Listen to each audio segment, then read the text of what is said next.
Okay, this is my solution for the problem that we did on Friday of week 2.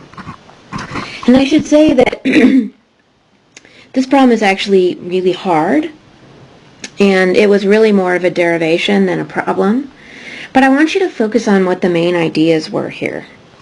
And the main ideas were this: that if an object is traveling around in a circle at constant speed, because it's traveling around in a circle, its velocity is always changing. So the direction is always changing. And you should note that, say, as the ball moves from one position to another position, if you take its original vector and you want to somehow end up with its vector going this way later, you have to put an inward vector.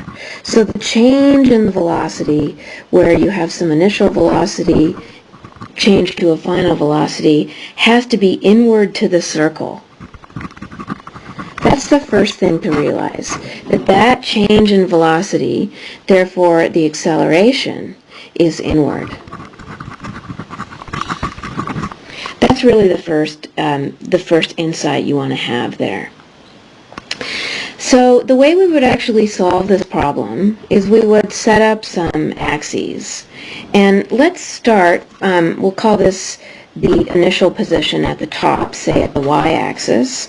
And then as the object moves, it's gaining some angle theta as it's moving around the circle. And so we can represent the position of this object, as its x position plus its y position, and I'm using the unit vectors I hat and j hat to mean in the x direction and in the y direction. So if I pick some arbitrary time, say here when it's halfway between 12 o'clock and 3 o'clock, I can write the x component of this vector. Well, let's see. Let's call r the distance from the center to the object itself. And if you're moving in a circle, that's not changing. So the radius is constant over time. Otherwise, it would be some other shape, not a circle. So the x component then is r sine theta, and notice that it's sine because of the way I've chosen my axis set.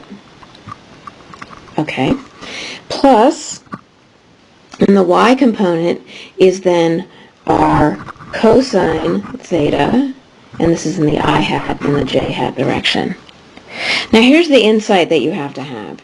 The insight, and this is the part that's hard, is that this angle is changing with time. It's proportional to time. So what we can say is that the angle times time, when it has completed one full period, and we can use the capital T for period, which is one complete motion, theta has to be 2 pi. How do I know that? I know that because sine and cosine repeat when they've made it through 2 pi. So I know that to get all the way around, it has to repeat. So I'm going to rewrite this equation now as r sine of 2 pi over the period times t, I hat, should be a hat, plus r cosine 2 pi over t times t j hat. And what this allows me to do now is to find the velocity of the object by taking the time rate of change of the position. And so this is, and again, if you have not seen this yet in calculus, just follow along. You'll see it soon enough, I promise. But I'm going to do this derivative here, and if I do take the derivative of a sine, I get, let's see, so the derivative of sine is cosine, so it's cosine, the same thing, times the derivative of what's inside, so 2 pi over t. Plus, now the derivative of cosine is minus sine, so it's r sine, what's inside, j hat, times the derivative of what's inside. And I can do this again now to find the acceleration. And so this is dv dt, and this is r 2 pi over t squared, and this time, again, the derivative of cosine is minus sine. And the derivative of sine is cosine. Another factor of 2 pi over t and cosine. Now, it's very possible that I've screwed up the plus and minus signs here, but you should check to see whether or not they're correct by saying, is this inward?